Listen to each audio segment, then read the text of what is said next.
Alright, finally, welcome back dito sa channel ko. Ako nga po pala yung owner ng That's Chris YouTube channel. So, welcome back po ulit sa inyo guys, sa mga old subscribers ko po dyan. And sana, nandyan pa rin kayo, hindi pa rin kayo nawala. Sobrang tagal ko pong hindi nakapag-upload ng videos dito sa channel na to.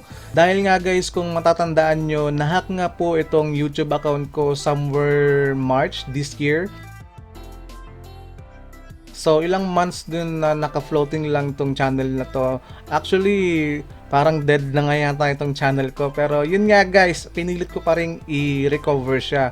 Kaya nga lang, hindi ako nakapag-complain agad sa YouTube dahil medyo naging busy nga rin po ako. So, recently lang ako nakapag-complain, which is first week of this month, October. So, sa video ito guys, isi-share ko po sa inyo kung paano nga ba nahack itong YouTube channel kasama ng Gmail account ko. And i-reveal ko din guys simula umpisa hanggang dulo kung paano nga ba ako nahack, sino nang hack sa akin, at kung paano ko na-recover yung YouTube channel na to. So guys, stay tuned lang kayo kasi magbibigay din ako ng mga tips, yung mga possible na pwede kayong mahack.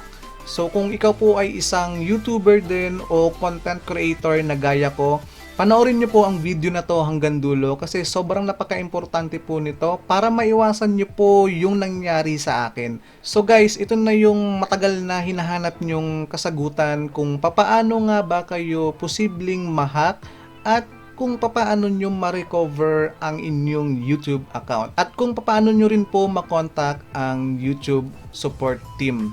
So guys, before we proceed, baka naman po paki-like naman po muna ng video na to and subscribe ka na rin po dyan sa baba. Click mo lang yung red button dyan.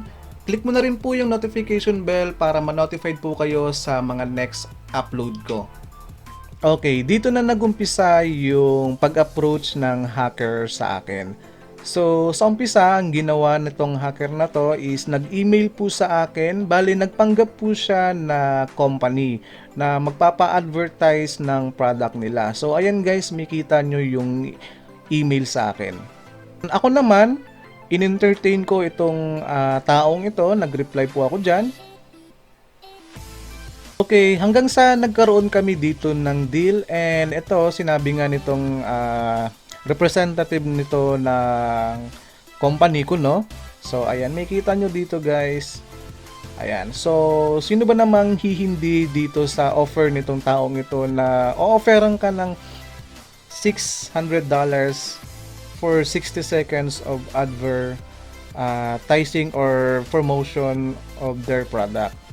So, ayun guys, napag-grab ako dito and then after dito nga is nag-communicate kami through WhatsApp.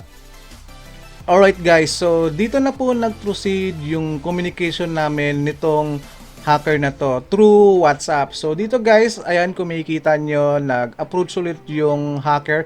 And by the way pala, pakitandaan nyo na lang itong number na yan and paki-block po sa contact list nyo.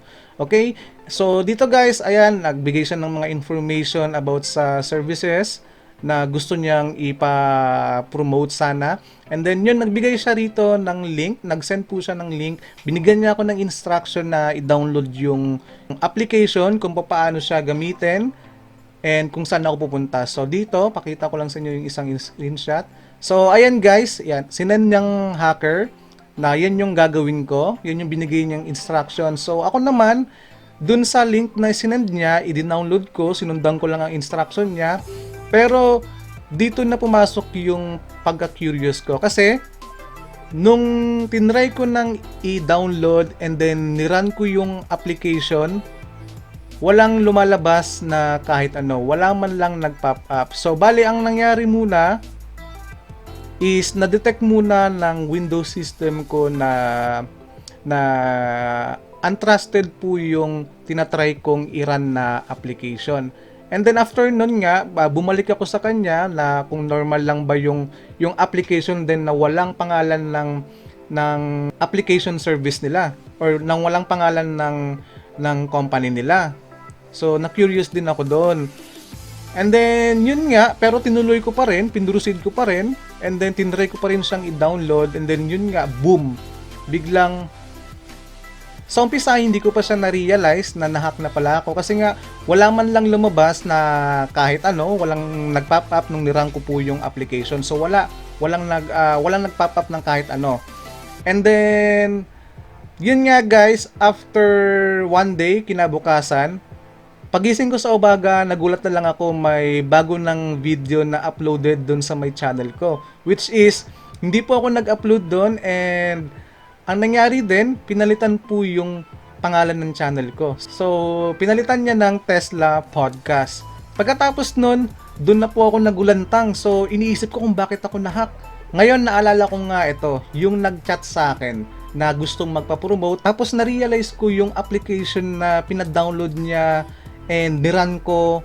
Yun, doon ko na-realize na yung na-download ko pala is isang malicious program na kapag ka-iniran mo is automatic po is magagrab po lahat ng credential login na naka-save sa browser mo. Ako kasi naging ugali ko na i-save yung mga password ko para kapag ka every time na i-open ko yung page is hindi na ako magta-type, automatic nandun na yung password ko naka-save na, click ko na lang login. Then yun nga po yung lesson learned ko doon.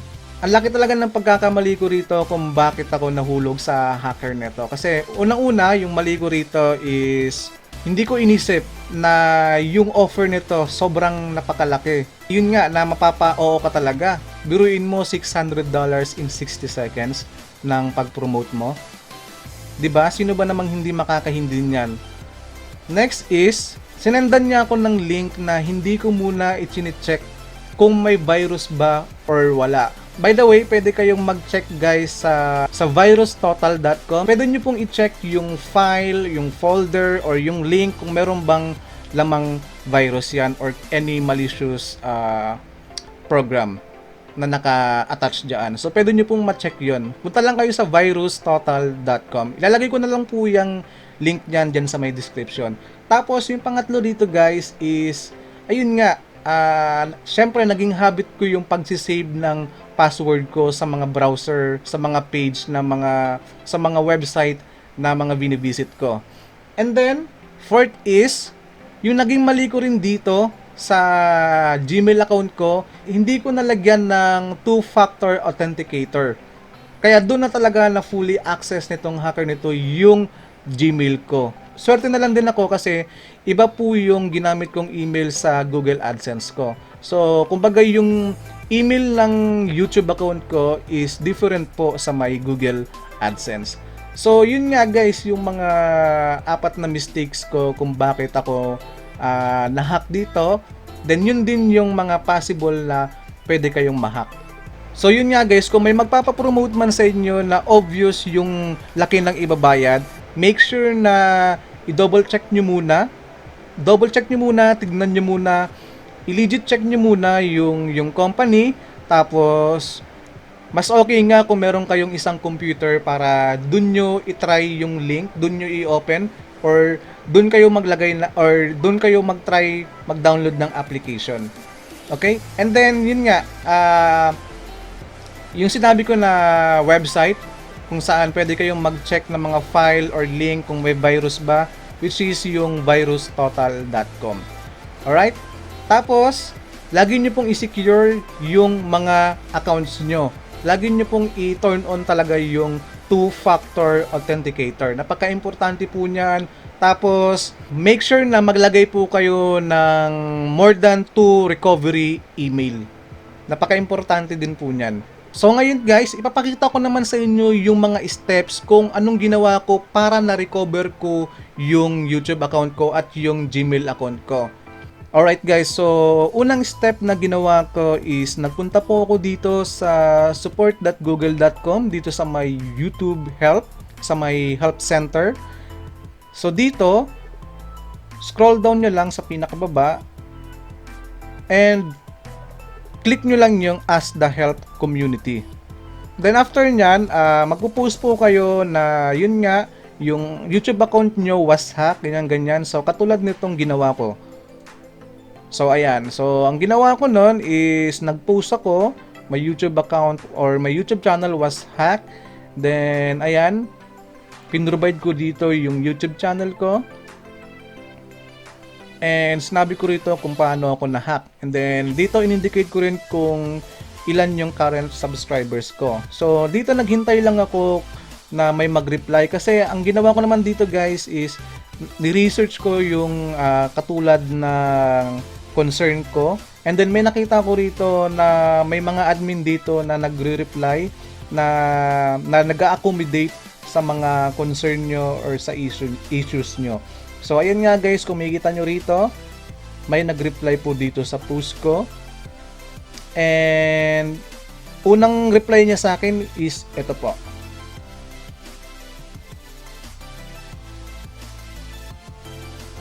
Basahin nyo na lang po. So bali ang ginawa ko is sinundan ko lang yung instruction niya, tinry ko.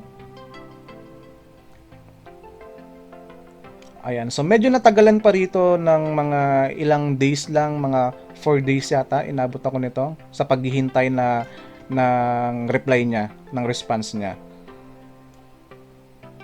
Sabi niya nga rito is, na-escalate na nga daw po yung concern ko, yung issues ko about sa, yun nga, hijacking ng YouTube channel ko. Sabi niya rito is, mag-i-email daw yung YouTube support team sa pinrovide kong email. So, after ilang days ng paghihintay ko dun sa inaasahan kong email ng YouTube support team, and finally, sa ilang days ng paghihintay ko sa email ng YouTube support team is, ayun na nga guys, nag-email sa akin. So, ito yung unang email sa akin ng YouTube support team. So, basahin nyo na lang po dyan sa may screen ko.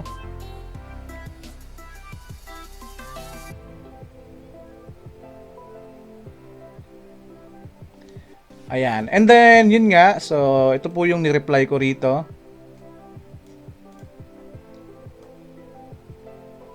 Ayan. So, sinundan ko lang yung mga instruction na binigay sa akin ng support person na na-communicate ko rito. So, ayan. And then, yun nga rin, na-verify din ng specialist nila na yung Google account ko nga was compromised. And then, yun, sinabi niya nga na no need to panic. Yun nga guys, after following the instruction by the YouTube support team, after nyan is, boom! Yun na nga, na-recover ko na po yung Gmail account ko and at the same time yung YouTube channel ko. So, yun nga guys, after kong na-recover lahat-lahat, yung Gmail account ko, pati yung YouTube account ko, syempre, hindi po ako nakalimot, binalikan ko yung unang nag-support sa akin, and yun, nag-reply po ako dito, and then kinoment siya, and ayun.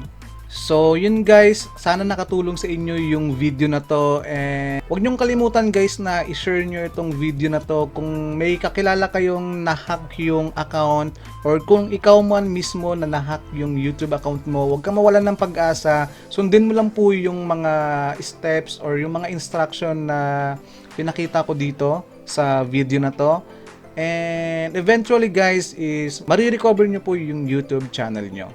So sana na-appreciate nyo yung video na to, and ma-appreciate ko rin po kung ilalike nyo po yung video na to.